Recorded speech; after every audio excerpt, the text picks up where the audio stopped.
सिर्फ एक छोटा सा धनिया का टुकड़ा भी स्टर फ्राइड पोर्ट में होने की वजह से मेरी पत्नी ने मुझे घर से निकाल दिया। उसने सीधे मेरे चेहरे की ओर इशारा करते हुए चिल्लाई, क्या तुम्हें यह नहीं पता कि मेरा ऑनलाइन नाम नो सिलेंड्रो है? ये कहते हुए उसने पूरा डाइनिंग टेबल ही उलट दिया। खाना फर्श पर चारों ओर बिखर गया। हवा बहुत ठंडी थी। मैं आधी रात तक दरवाजे के बाहर कांपता रहा। मेरी बेटी ने बस कुत्ते को आंगन से अंदर लाने के लिए दरवाजा खोला। किसने कहा तुम मम्मी को गुस्सा दिलाऊं? तुम्हें घर से बाहर निकाला जाना चाहिए। पड़ोसी अंकल वांग इतनी लापरवाही कभी नहीं करते। मेरी बेटी ने मुझसे बदसूती से मुंह मोड़ लिया और जोर से दरवाजा मेरे चेहरे पर मार दिया। मेरा दिल जैसे ठंडा हो गया। मेरी बेटी लिन लिन और उसकी मां जियांगमान दोनों बिल्कुल एक जैसे हैं। दोनों ऐसे ठोस पत्थर हैं जिनको कभी गर्म नहीं किया जा सकता। वो कभी मेरे लिए नरम नहीं होंगे। मैंने गहरी सांस ली और ठानकर उस घर से दूर चला गया जहां मैं 5 साल से रहता था। इन सालों में मेरा करियर बहुत सफल रहा था। मैंने जो विला खरीदा था वो शहर के बाहरी इलाके में था, इसलिए टैक्सी पकड़ना मुश्किल था। जब तक मैं शहर पहुंचा सूरज पहले ही निकल चुका था। सौभाग्य से बाहर निकलते वक्त मेरा फोन मेरे पास था, वरना मैं पूरी तरह सड़क पर ठगा हुआ रहता। मेरा शरीर पूरी तरह थक चुका था। मैंने एक छोटा मोटर ढूंढा और वहीं ठहर गया। जब मैं उठा तब तो अंधेरा हो चुका था। मेरे गले में भारी ड्राइनेस थी। मैं थोड़ा बुखार महसूस कर रहा था। पता था कि मुझे बुखार हो गया है।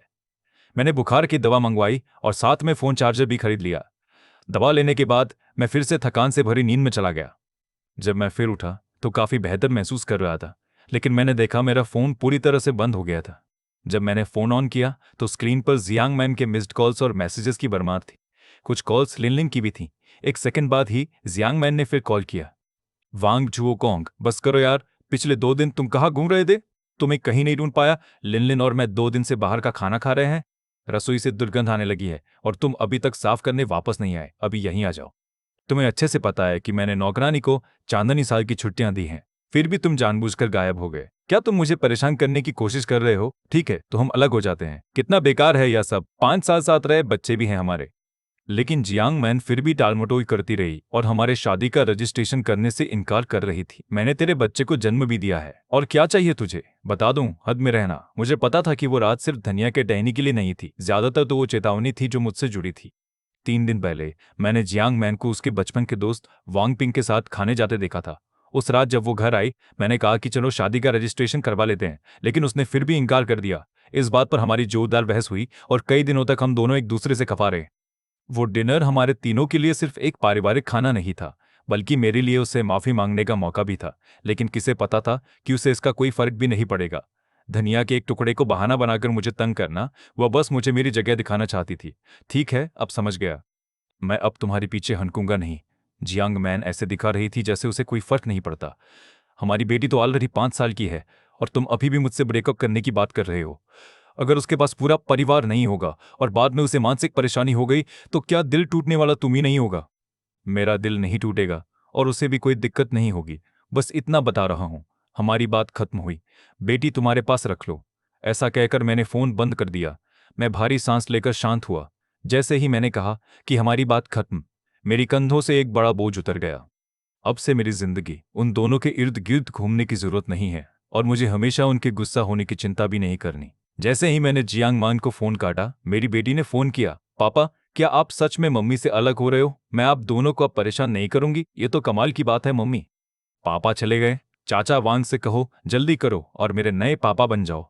वो कब आने वाला है? मेरा अपना बच्चा भी मुझे नहीं चाहता था। मेरा दिल ऐसे टूटा जैसे कोई महसूस भी ना कर पाए। मैंने खुद पे हंसते हुए फोन काट दिया। मेरे पास ज्यादा पैसे भी नहीं बचे थे। जल्दी से नौकरी ढूंढनी थी। मैंने एक पुराने दोस्त से काम के लिए संपर्क किया। ली फांग आया और तुरंत ही एक गिलास पानी एक ही घूंट में पी गया। फिर मुझसे पूछने लगा, तुमने कभी पुरुष नानी बनने की सोची है? आखिर तुम्हारे पास 5 साल का तजुर्बा है। तुमने अपनी बेटी का तो खूब ख्याल रखा, और वैसे भी आजकल के बच्चे संभालना मुश्किल होता है। अच्छी नानी मिलना तो बड़ा टेढ़ा काम है। मैंने कहा, शायद ये सही रहे, लेकिन क्लाइंट कहाँ मिलेगा? उसने बताया, मुझे एक्चुअली एक सिंगल मदर पता है जिसकी 5 साल की बेटी है। तुम क्यों एक बार कोशिश नहीं करते? मैंने ली फांग के साथ क्लाइंट के घर का रुख किया। वहां एक हाई एंड अपार्टमेंट कॉम्प्लेक्स था। ली फांग ने दरवाजा खोका तो एक छोटी लड़की आई। हमें देखकर वो थोड़ी बेचैन दिखी। फिर से तुम ही? तुम हर दिन यहाँ आते हो, बड़ा परेशान करता हो जिया हुई।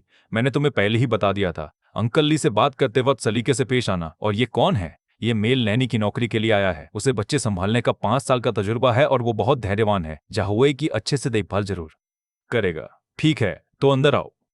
मैं तुम्हें जाहुए की हालत के बारे में बता देता हूँ। सबसे जरूरी बात है कि उसे खाने के लिए मनाना। वो बहुत ज्यादा चूजी है खाने में। अगर मन हो तो तुम अभी से ही शुरू कर सकते हो। यूली ने उम्मीद भरी नजरों से मुझे देखा। नौकरी मिलने की बात सुनकर मैं खुश था, इसलिए बार बार सिर हिलाता रहा। यूली ने कहा कि मैं उनके घर भी रह सकता हूँ। शुरू में मैंने मना कर दिया, लेकिन उसने समझाया कि वह ज्यादा घर पर नहीं रहती और हमेशा अपनी बेटी को ऑफिस लेकर जाती है। उसने कई नौकरानियां रखी थी, लेकिन जिया हुई ने हर तरह के तरीके इस्तेमाल करके उन्हें सब दूर भगा दिया था। अगर मैं रुक पाता तो ये उसकी बहुत बड़ी मदद होती। मेरी हिचकिचाहट देखकर यूली मुस्कुराई और बोली, तुम ली फांग के दोस्त हो, मैं तुम पर भरोसा करती हूँ। वैसे ही तुम मुझ पर भरोसा कर सकते हो। तुम्हारी सैलरी टाइम पर जरूर मिलेगी। तब जाकर मैं सहमति में सिर हिलाया। जिया हुई वाकई में बहुत ऊर्जावान थी। वो हर दिन जैसे कभी खत्म न होने वाली ऊर्जा से भरी होती। यह बिल्कुल अलग था लिन लिन से। लिन लिन एक छोटी बूढ़ी औरत की तरह थी, अंतर्मुखी और चुपचाप, हमेशा अपनी किताब में डूबी रहती थी। मुझे तो शक होने लगा था कि शायद वो ऑटिस्टिक हो। अरे, मुझे बिल्ली के आकार वाले कुकीज चाहिए, मेरे लिए कुछ बना दो। जिया हुई कुछ छुपाकर अपने पीछे ले आई। क्या तुम्हें और कुछ चाहिए? लो, ये तुम्हारे लिए है। मजे का खाना बनाने के लिए धन्यवाद। ऐसा कहकर वो मेरी बाहों में सिर रगड़ती हुई चली गई। मैं हंसा, क्या बच्ची है। लेकिन फिर अचानक एक उदासी का एहसास हुआ। मैं हर दिन लिन लिन के साथ रहता था। छोटे छोटे तोहफे तो छोड़ो, मुझे कभी उसकी तरफ से एक अच्छा शब्द या एक मुस्कुराहट भी नहीं मिली। खैर, अब इसके बारे में सोचना बंद करना चाहिए। मैं तो वैसे भी वापस कभी नहीं जाऊंगा। जब मैंने किटी कुकीज निकाली तब जिया हुई ने अपने हाथ धो लिए थे और मेज के पास बैठी थी। उसने एक कुकी उठाई और उसे मुंह में डालने वाली थी। मैंने जल्दी से उसे रोका। रुको, धीरे धीरे खाओ, ये मुंह जला देगी। जिया हुई ने नाखुशी में मुंह बना लिया। तो फिर तुमने ठंडा क्यों नहीं किया देते पहले? अब तो बस देख सकती हूँ, खा नहीं सकती। तुम इसे फूंक मारो फिर खा लो, लेकिन ज्यादा मत खाओ। डिनर के लिए थोड़ा जगह छोड़ो। मैं आज एक नया मिठाई का आइडिया सोच रहा हूँ। ये सुनकर जिया हुई ने जल्दी से अपना कुकी खत्म किया, ऊपर देखा और चमकती आंखों से मुझे घूरने लगी। बिना कुछ कहे डिनर लेकर आने की विनती करती हुई। यूली शायद ही जल्दी घर आती थी, लेकिन आज आई। जैसे ही वो अंदर आई, बोली, बहुत अच्छा खुशबू आ रहा है। जिया हुई ने आज अच्छा खाया क्या? जिया हुई मेज पर बैठी थी, अपनी खाने में इतना खोई हुई। वो बहुत बढ़िया खा रही है। तुमने खाना खा लिया? तभी उसके पेट से जोर की भूख की आवाज आई। यूली मेरी तरफ शर्माते हुए मुस्कुराई। जिया हुई, जिसका चेहरा खाना से पूरा भर गया था, खुश होकर हंसते हुए बोली, मम्मी जल्दी से खाओ ना। अंकल, जो कि खाने का स्वाद कमाल का होता है। मैंने पूछा कि तुमने क्या नहीं खाया, तो मैंने जल्दी जल्दी 2 स्टर फ्राई बनाए, एक मांस वाला और एक सब्जी वाला। माँ और बेटी खुशी खुशी खाते हुए बातें कर रही थीं। यूली बीच बीच में जिया हुई से गपशप करती रही और वे दोनों एक स्टीम्ड बन के लिए झगड़ भी गईं।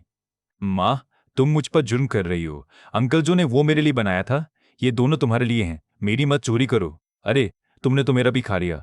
मुझे फर्क नहीं पड़ता, ये बन मेरा है। मैं रसोई में सफाई कर रही थी और उन्हें सुन रही थी। मैं मुस्कुरा देने से खुद को रोक नहीं पाई।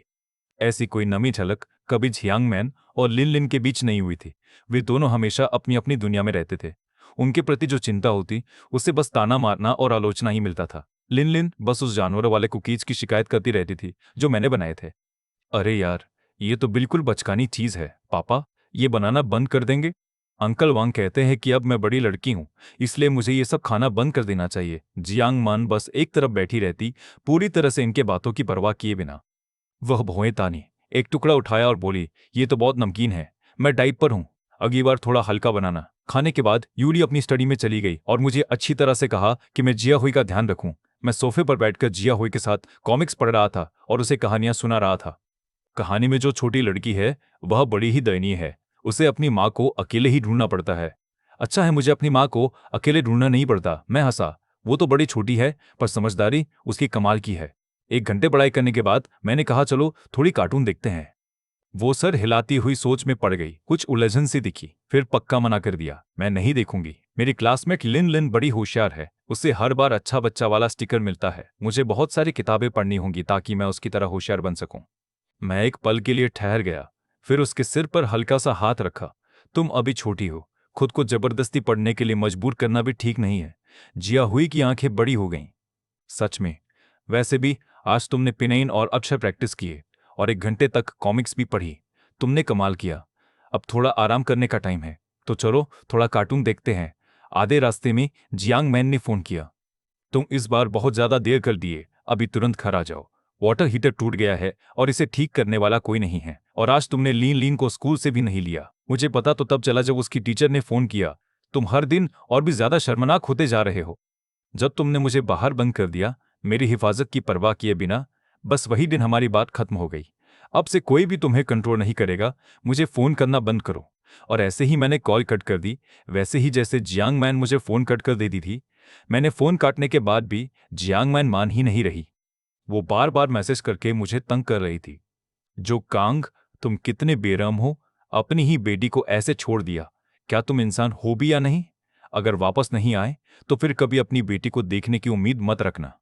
अगर ये बात पहले होती तो ऐसे शब्द पढ़कर मेरा दिल टूट जाता और मैं कुछ करके उन्हें मनाने की कोशिश करता, लेकिन इस बार ऐसा नहीं था। जैसे ही उन्होंने मुझे बाहर बंद कर दिया और ठंड में छोड़ दिया, मेरा दिल पूरी तरह से टूट गया। मेरी जैविक बेटी हो या वो नाम भर की पत्नी, अब कुछ भी मायने नहीं रखता था। खुद का ख्याल रखना और खुश रहना ही सबसे जरूरी था। मैंने अपना फोन बंद कर दिया। अगले दिन जब मैं जिया हुई को स्कूल से लेने गया तो मेरी मुलाकात जियांग मान से हो गई। तुम्हें बता दूं, कभी भी अपनी बेटी को फिर से देखने की उम्मीद मत रखना। लिन लिन जैसे बाप तुम्हारे जैसे नहीं होते। तुम्हें पता है कि जब तुम बाहर मस्त होकर रहते थे, तब लिन लिन इन दिनों कितना कमजोर हो गई है। अगर अब वापस आकर अपनी बेटी के लिए मिन्नतें करने की सोच रहे हो तो ऐसा कभी नहीं होगा। हमारे पास के दूसरे माता पिता मुझे घृणा भरी निगाहों से देखने लगे। अब मैं और सह नहीं सका और तड़प दिया। तो मतलब पिछले कुछ दिन से तुमने लिंग की परवाह ही नहीं की और उसे भूखा रहने दिया? ऐसी माँ क्या होती है? जब तुम मुझे वहीं ठंड में ने छोड़ आई, क्या कभी ये सोचती कि मैं लिंग लिंग का बाप हूं? क्या कभी ये सोचा कि इससे उसका दिल टूट जाएगा? तुम्हें तो बस अपने बच्चे को ढाल और हथियार की तरह इस्तेमाल करना आता है। मुझे लगता है कि तुम्हारे लिए मां ना बनना ही बेहतर है। जियांग मैन ने ये उम्मीद नहीं की थी कि मैं उसे सबके सामने बेइज्जत कर दूंगा। वह थोड़ी देर के लिए बोल ही नहीं पाई, बस वही खड़ी रही और इंतजार करने लगी स्कूल खत्म होने का। जिया हुआई अपनी छोटी सी झोली लेकर मेरी तरफ दौड़ी और मेरे गोद में कूद गई। उसने खुशी से पूछा, अंकल जो, क्या आपने आज फिर से रोज पेस्ट्री बनाई है? मेरी बहुत मन कर रही है। तुम छोटी भूख लगने वाली। मैंने सब बना दिए और ताजा जूस भी निचोड़ा है। घर पहुंचते ही सब खा लेते हैं, ठीक है? जियांग मैन लिन लिन का हाथ पकड़ते हुए नाखुश होकर बोली, जो कॉन्ग, क्या तुम किसी के साथ रिश्ते में हो? इतना बड़ा बच्चा भी है तुम्हारा? मैंने उसे घूरते हुए कहा, बकवास मत करो, ये मेरी मालिक की बेटी है। तो तुम पिछले कुछ दिनों से नौकरी ढूंढ रहे हो, घर चलो। क्यों किसी और के बच्चे की देखभाल कर रहे हो? लिन लिन को अपने पापा की जरूरत है। लिन लिन ने मुझसे हल्की सी हंफ की। जिया हुई ने मेरी गर्दन पकड़ी, मुस्कुराई और पूछा, अंकल जो, क्या आप जा रहे हो? उसकी आंखों में चिंता देखकर मेरा दिल फट से नरम हो गया। झांगमान, हमने तो अपनी शादी का रजिस्ट्रेशन भी नहीं कराया था। तुम्हारे लिए मुझसे इस तरह चिपके रहने का कोई मकसद नहीं है। और वैसे भी जब मैं नहीं रहूंगा तो वांग पिंग सीधे यहां आकर रहने लगेगा। क्या यही तुम दोनों चाहते थे ना? ये कहकर मैं जिया हुई को लेकर चला गया। शायद उस दिन मेरी बातों का असर हुआ। काफी लंबे समय तक वे मुझे तंग भी नहीं करते थे। कुछ दिन बाद किंडरगार्टन में आर्ट्स और क्राफ्ट्स डे रखा गया था, जिसमें माँ बाप को भी आने का न्योता दिया गया था। यूलई ने मुझसे कहा कि मैं उसकी जगह जाऊं। वो वाकई टाइम नहीं निकाल पा रही थी और इसके लिए उसने मुझको एक बोनस तक दे दिया। जिया हुई दरवाजे के बाहर अपना सिर निकाले मुझसे पूरी उम्मीद भरी नजर से देख रही थी। उस दिन जब मैं पहुंचा तो लिन लिन ने दरवाजे पर मेरी राह रोक ली। उसने दोनों हाथ फैलाए थे। मैंने तुम्हें यहां बुलाया नहीं था। कुआंग आज मुझसे साथ आ रहा है, चले जाओ। शिक्षक ने हमारे लिए सिर्फ एक ही सीट तैयार की है। अगर तुम आए तो अंकल वांग के बैठने के लिए जगह नहीं होगी। जैसे ही उसने बात खत्म की, वांग पिंग आ गया। उसने मुझसे माफी मांगती सी मुस्कान दी, लेकिन उसकी आंखों में एक तंज भरा नजर आ गया। सॉरी जुओ, मनमन ने मुझे आने को कहा था। उसी टाइम जिया हुई क्लासरूम से बाहर निकली और खुश होकर दौड़ती हुई आई। अंकल जो, मैं तो सोच रही थी आप नहीं आओगे। चलो अंदर चलते हैं। मैं कभी ऐसी एक्टिविटी में शामिल ही नहीं हुआ था। लिनलिन ने कभी मुझसे आने को नहीं कहा था।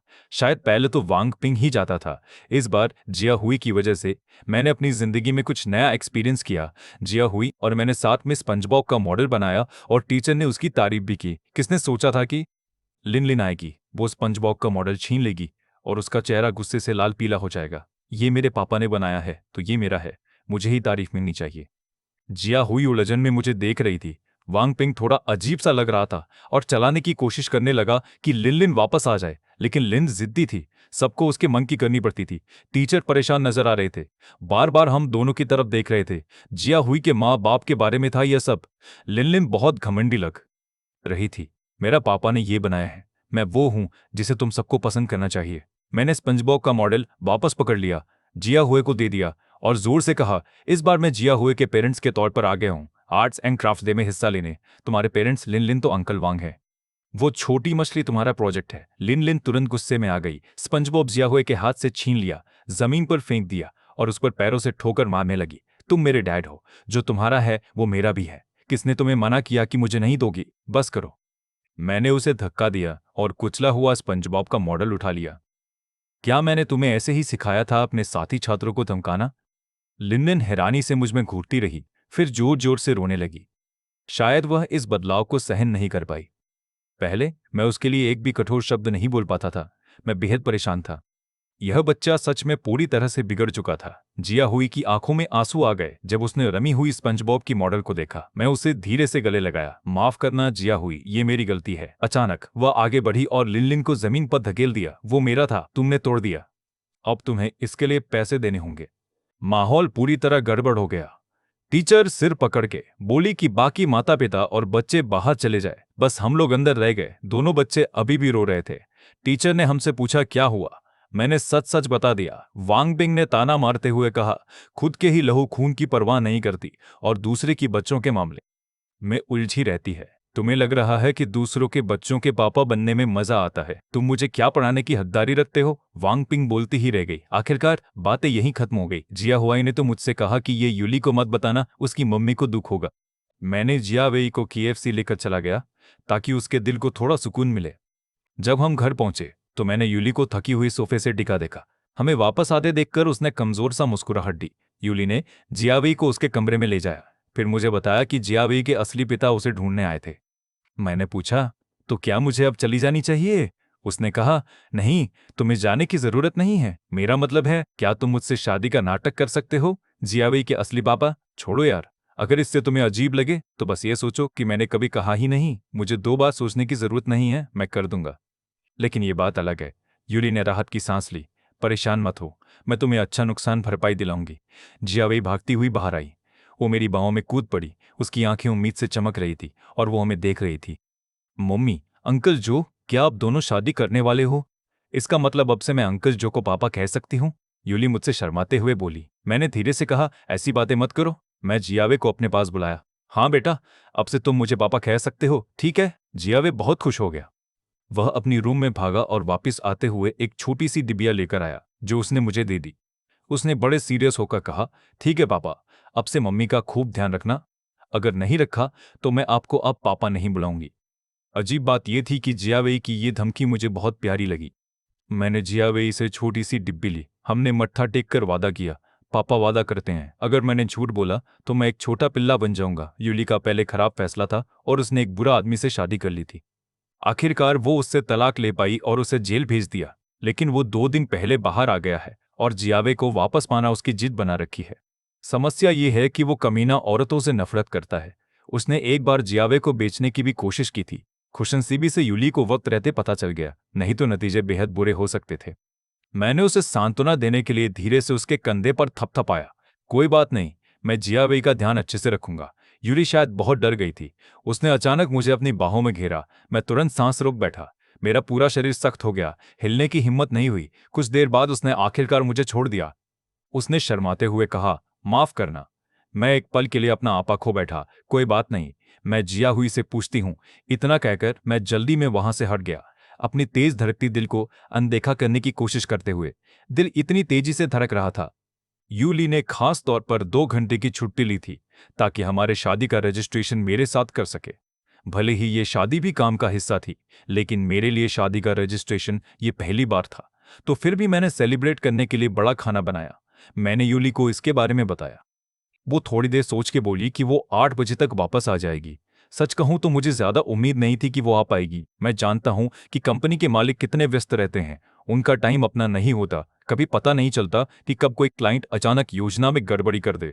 उस वक्त जियांग मान के लिए देर रात तक मीटिंग में रहना आम बात थी। खास छुट्टियों पर भी उसे शायद ही कभी फुर्सत मिलती थी। लेकिन मेरी हैरानी की बात यह थी कि यूली ठीक 8 बजे घर आ गई। शादी का पहला दिन वाकई सेलिब्रेट करने लायक था। यूली को मैंने जो खाना बनाया था वो बहुत पसंद आया। पूरे खाने के दौरान वह बार बार तारीफ करती रही। जिया हुई ने उसके मूड को समझते हुए उसकी खूब तारीफ की। बहुत स्वादिष्ट, बहुत स्वादिष्ट। दोनों अक्सर आखिरी टुकड़े के लिए झगड़ती। आखिर में दोनों ने मिलकर वो आखिरी टुकड़ा मेरे कटोरे में डाल दिया। मुझे समझ नहीं आ रहा था कि हंसूं या रो दूं। बस ऐसा ही परिवार होना चाहिए, हंसी खुशी और दिल को छू लेने वाला एहसास। खाने के बीच में जियांग मान ने कॉल किया। मैंने फोन रख दिया, लेकिन उसने फिर से कॉल कर दी। शायद तुम्हें फोन उठाना चाहिए, क्या पता कोई जरूरी बात हो। मैं उठकर लिविंग रूम में गया। फोन में जियांग मैन की घबराई आवाज आई। जो कोंग, तुम मेरे फोन क्यों नहीं उठा रहे? तुम जानते हो लिन लिन बीमार है, अभी लौट आओ। मैं यह अकेले नहीं संभाल सकती। क्या उसे बुखार है? ठीक है, सुनो, पहले एम्बुलेंस बुलाओ। लिन लिन टीका लगवाने के बाद हमेशा सो जाती है। जब वह सो रही हो तो उसके लिए बाजरे का दलिया खरीद आना, थोड़ा सा सफेद चीनी डालना, वरना वह बिना स्वाद के नहीं खाएगी। जो कांग, तुम वापस नहीं आ सकते, हमारी बेटी बीमार है। तुम मुझसे कितने दिन नाराज रहोगे? पहले एम्बुलेंस ही बुलाओ, हम बाद में अपनी परेशानी की बातें करेंगे। वैसे भी मैं अभी नहीं आ सकता, यहाँ से बहुत दूर है। तुम कहाँ हो? मैं आज ही शादी कर ली है, अपनी वाइफ के साथ रहना होगा। मैं नहीं जा सकता। शादी कर ली? तुम्हें किसी ने और से शादी करने की इजाजत दी थी? कौन ऐसा पिता चाहेगा? लिन लिन की आवाज साफ सुनी गई। डैडी, क्या तुम मुझे अब नहीं चाहते? मुझे पता है कि लिन लिन की तबीयत खराब होने पर उसकी आवाज कैसी होती है। उसकी आवाज में इतना जोश होना मुमकिन ही नहीं था। मतलब जियांग मैन हमारी बेटी का इस्तेमाल करके मुझे फंसाने की कोशिश कर रही थी। मैंने गहरी सांस ली और फोन काट दिया। मैं पहले ही वांग पिंग के लिए रास्ता साफ कर चुका था। जियांग मैन अपनी मनमर्जी की शादी कर सकती है, ये मेरा काम नहीं। तो फिर अब ये ड्रामा क्यों कर रही है? किंडरगार्टन एक दिन के लिए बंद था, इसलिए पार्क गया था। जैसे ही मैंने दरवाजा खोला, मैंने देखा कि जियांग मैन और लिन लिन बाहर ही खड़े थे। तुम दोनों यहाँ क्या कर रहे हो? मैंने तेज नजर से पूछा। जियांग मैन थकी थकी लग रही थी। लिन लिन भी नीचे जमीन की तरफ देख रही थी। जो कॉन्ग, हमारी बेटी और मैं तुम्हें घर लेकर आए हैं, बस करो। वांग पिंग अगर ये देख लिया तो जल सकता है। अरे वैसे भी अब मैं शादीशुदा हूं, तो मुझसे अब परेशान मत करना। लिन लिन का क्या? क्या तुम सच में उसे सिंगल पेरेंट घर में बड़ा होते देख सकते हो? फिर पिछले 5 सालों से हमारी शादी रजिस्टर क्यों नहीं करवाई? क्या वो जगह वांग पिंग के लिए बचा रही थी? पापा, मुझे पता है कि मैं गलत थी। प्लीज घर वापस आ जाओ, ठीक है? अब से मैं अच्छी लड़की बन जाऊंगी, रोज तुम्हें फोन करूंगी। पापा, मुझे मत छोड़ो। अगर ये बात पहले होती तो मैं उसे बिना सोचे समझे माफ कर देता, लेकिन उस रात के बाद मुझे सच में धोखा महसूस हुआ। मुझे डर है कि कभी ना कभी वो दोनों सच में मेरे मरने को बस देखते रहेंगे। मैंने उसका हाथ अपने से हटा लिया। ठंडे अंदाज में कहा, मैं बच्चे का खर्चा टाइम पर भेज दूंगा, लेकिन मैं वापस नहीं आ रहा। मेरी जान, मुझे यकीन है अंकल वांग तुम्हारे पापा से मिलकर बहुत खुश होंगे। तुम्हें तो वे बहुत पसंद है ना? किसने सोचा था कि मेरी बिटिया अचानक रो पड़ेगी? अंकल वांग बिल्कुल अच्छे नहीं हैं। वे म्याओ म्याओ कुकीज बनाना नहीं जानते और मुझसे किताबें भी नहीं पढ़ते।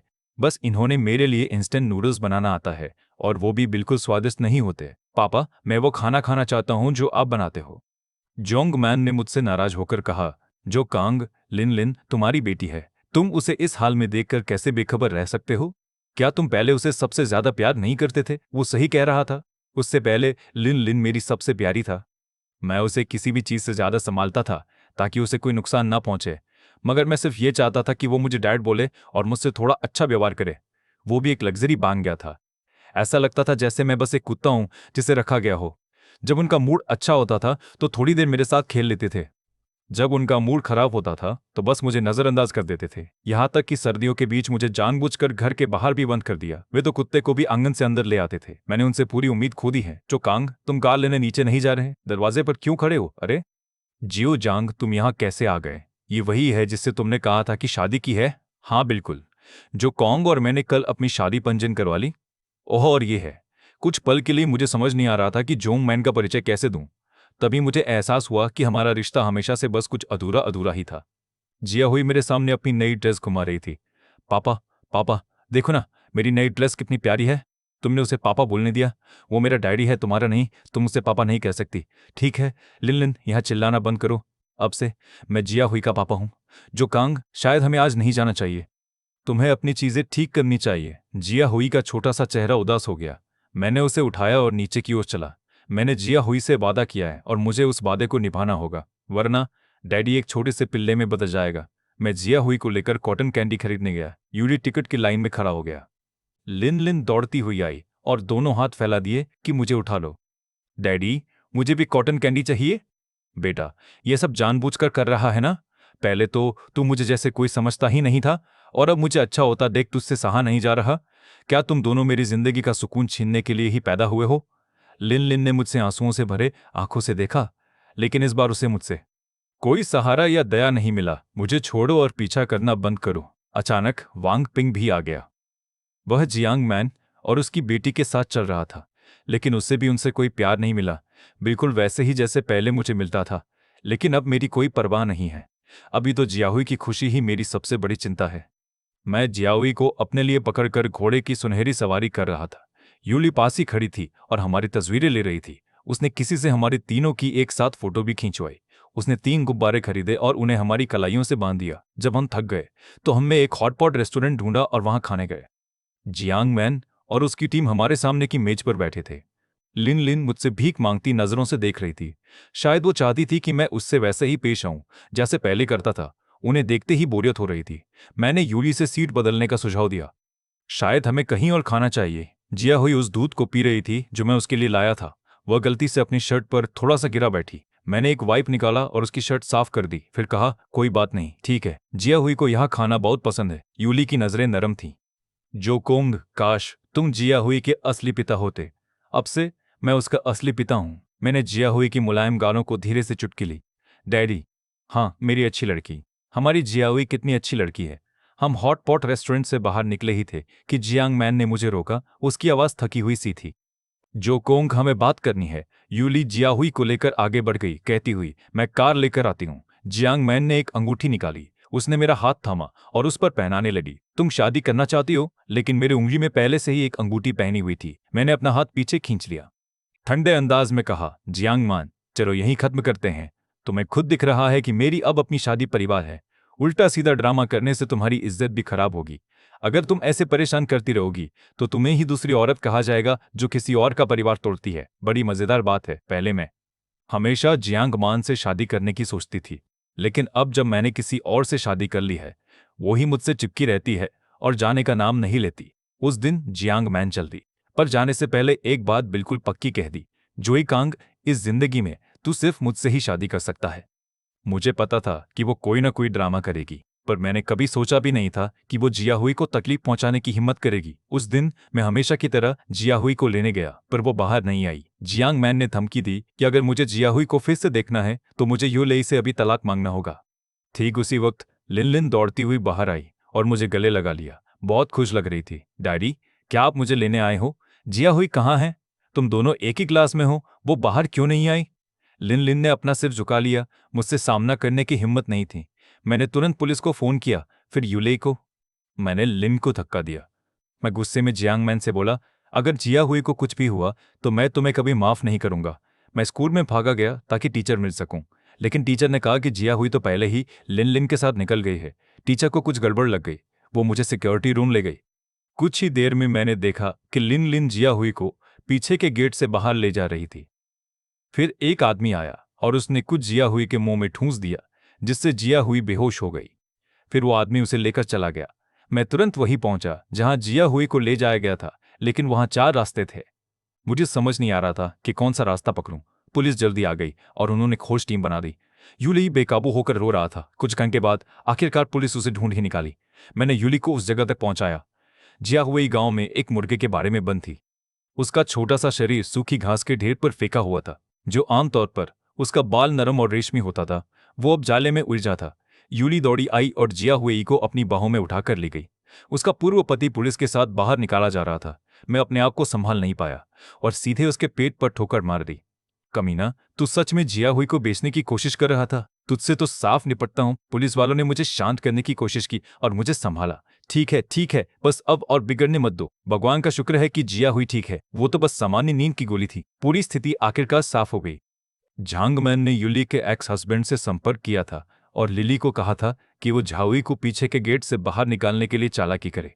उन्हें लगा कि झाउई का इस्तेमाल करके मुझे डराया जाएगा और मैं उनके सामने झुक जाऊंगा। यूली कुछ दिन घर पर रही और झाउई का ख्याल रखा। तब तक उसकी सेक्रेटरी ने मैसेज भेजा कि कंपनी के राज लीक हो गए हैं। तभी मुझे समझ में आया कि ये तो जांगमैन का असली मकसद था। वो इस मौके का फायदा उठाकर यूले को बर्बाद करना चाहती थी ताकि अपने बिजनेस साम्राज्य को बढ़ा सके। मुझे आखिरकार याद आया कि यूले का नाम मुझे क्यों इतना जाना पहचाना लग रहा था। जांगमैन ने मुझसे पहले बताया था कि यूले उसकी कट्टर दुश्मन है। वो हमेशा यूले से एक कदम पीछे रहती थी और हमेशा उसके साए में बनी रहती थी। उसे हर छोटी छोटी बात पर उससे टकराना पड़ता था। वो बहुत दिन से यूली को नीचा दिखाना चाहती थी। जब उसे पता चला कि यूली और मेरी शादी हो गई है तो ये बात उसे काफी जंगली कर गई होगी। मैंने उसके लिए एक कटोरा सेंचुरी एग और सुअर का दलिया ले आया हूँ। ले खा लो, इसे खत्म करो, फिर कंपनी के झमेले संभालो। मैं जिया हुई की देखभाल करता हूँ। तुम बस अपने काम पर ध्यान दो। यूली की आंखों में ठान लेने की चमक थी। उसने जल्दी खाना खा लिया, कपड़े बदले, अपना बैग उठाया और निकल पड़ी। इस दौरान यूली कंपनी में रही ताकि संकट को संभाल सके और मैं घर पर ही रहा ताकि जियाहुई का ख्याल रख सकूं। जियाहुई को उस दिन क्या हुआ था कुछ याद नहीं था।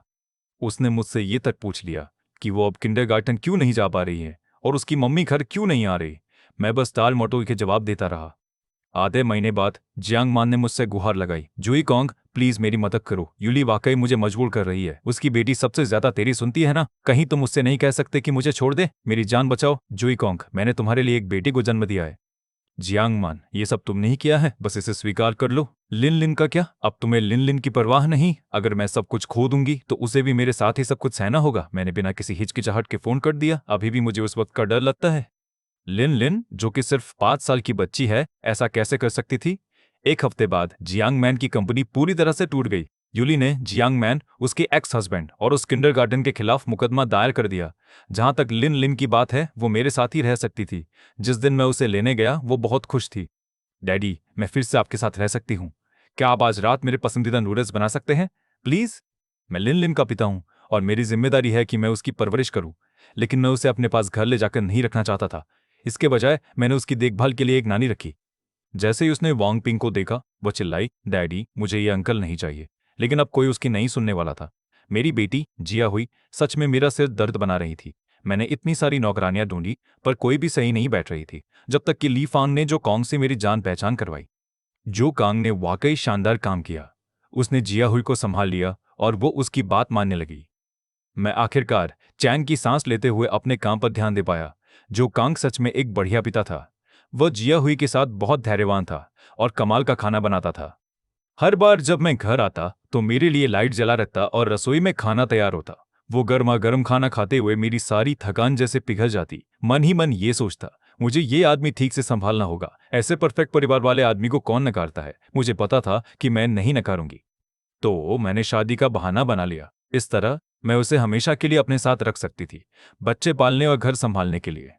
सबसे जरूरी बात यह थी कि इस आदमी को सिर्फ पैसे चाहिए थे, तो मैंने उसे बहुत अच्छी सैलरी दी।